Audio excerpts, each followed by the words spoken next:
hyper detailed wood inlays with a laser. How do we do this? In this video, I'm going to show you how it's done.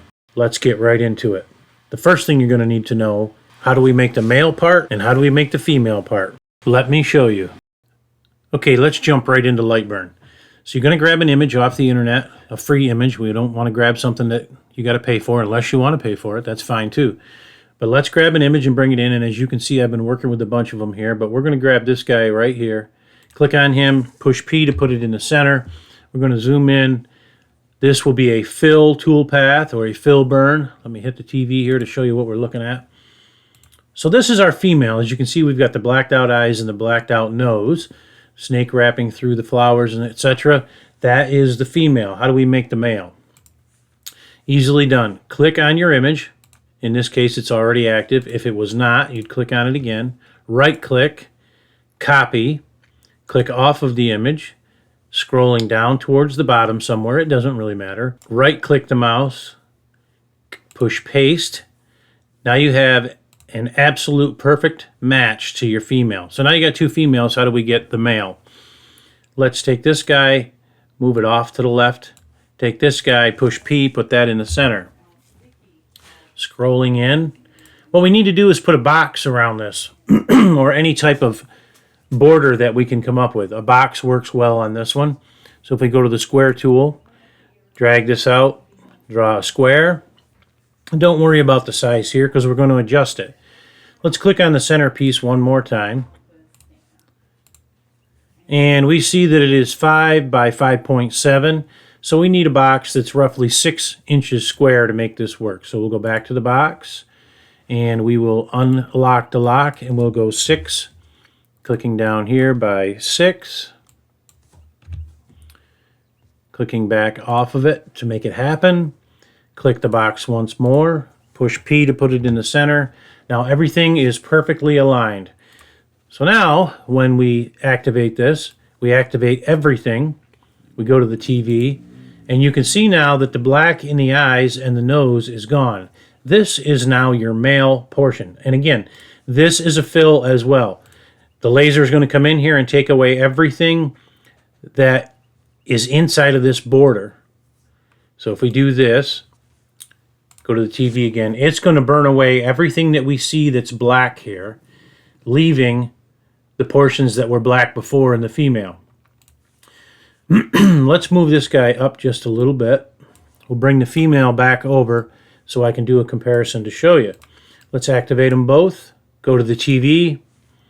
Let's make this bigger so you can see it. So this is your female. This is your male. As you can see, it is exactly the opposite of each other.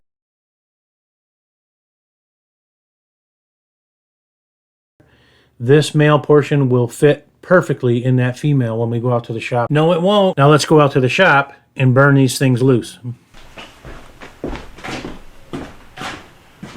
Okay, right out of the gate, I got to tell you that I'm using my Acmer P2 33 watt laser.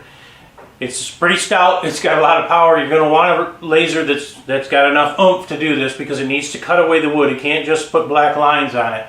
It actually needs to remove material. Anything 24 watts and above probably will work. Now, the male portions, to save yourself some time and aggravation, you can buy veneer off of the jungle store on the internet and use those for the males. The females can be any thickness you like, but the thinner the male is, up to a certain point, the easier the sanding process is in the end. You're going to need a roll of silver tape if you use veneer. Let's get burning here and show you what this will do.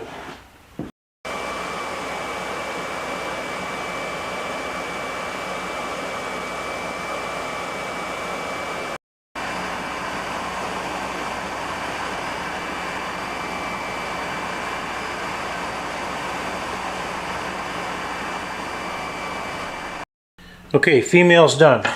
Here's the purple heart I'm going to use. I'm going to take it over to my drum sander and I'm going to get this thing so it's just a little bit thicker than the depth of that cut. Now I went 100 inches a minute at 80% power. And as you can see, that's 0.09 deep. So it's quite deep for a laser burn.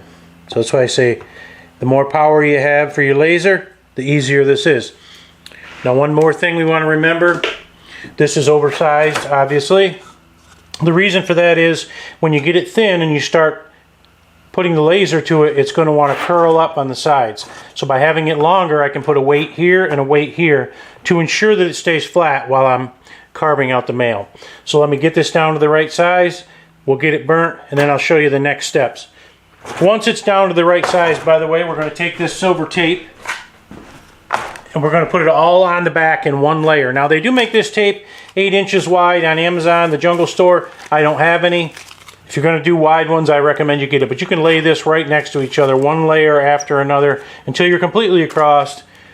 Put the tape down, put your weights on, bring your machine over, zero it, run it again, run the mail. Let's see what we get.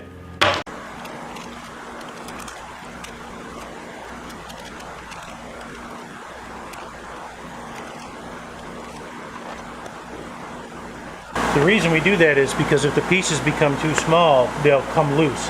This way, if it does go all the way through to the aluminum foil, they can't move. Okay, as you can see, I'm running this a second time. I wanted it deeper. I sped up the machine and ran it a second time, not moving anything, just restarting at 300 inches per minute. All right, we've got our mail. Now what I'm going to do is take this wire brush, just lightly go over it, so that I can remove any of the possible charring that's on there without breaking away all the detail. And remember, I said it was going to warp. You can see that it is. So I'll go over this. You know what I'll do very carefully is I'll cut along here and here, and this little lip that's on here, I will cut that off. And then I will slather this with glue. I've already sanded this down to get the top clean. I happen to have this piece of MDF, which is pretty much the exact same size. Slather the glue in there. This guy will lock into that. We'll test fit it before we put the glue on. Once we have the glue, then we'll take some clamps and we'll put moderate to high pressure all the way around. Come back tomorrow and see what we get. Okay, we made a vital mistake. And when I say we, I mean me. When you do these mails, they have to be mirrored or flipped horizontal. Okay, fixing the mistake. So as you can see, let's move this square out of here for now. This is female. When I put the square back over, that's male. But if we click on the male, we have to flip it horizontal or mirror it. To do that, we go up to Arrange. Flip horizontal is right here. That's all there is to it. Put the box back over top of it.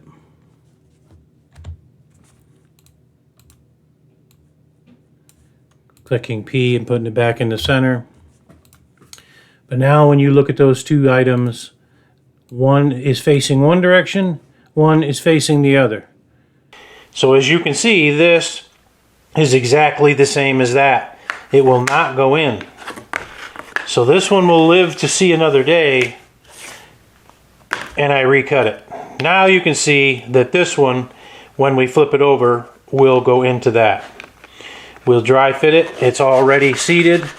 It works. Now we'll put some glue in here and we'll clamp it together.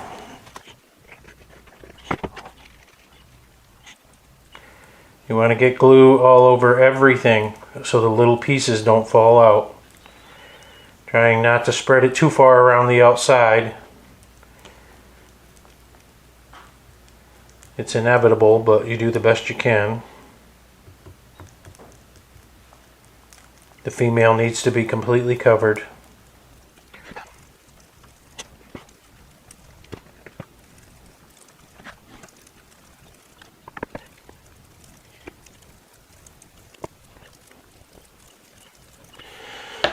Okay, we take this guy, and I only cut it jagged like this to help with alignment. Flip it over, and you should feel it pop in when you get it in position.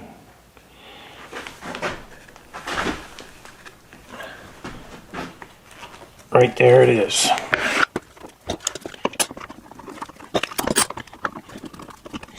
If you put the clamps on upside down on this side, it's easier to turn the handles.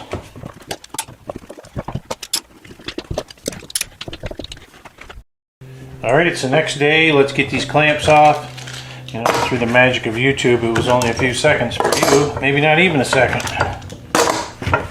What I like to do is take this over to the drum sander. And I'll run it through the drum sander, taking off light passes until I get the male portion down to paper thin. Peel the tape off. That's pretty simple, straightforward stuff. Get the tape off, run it through the sander until I get this guy paper thin, and then I'll use the orbital sander to smooth it out. So let me jump on the sander, I'll do that quick.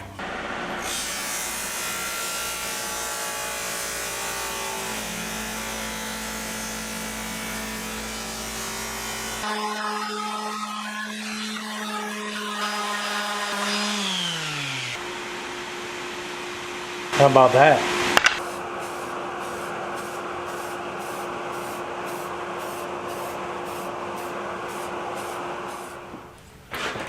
All right, there you go. Laser inlay. Who knew?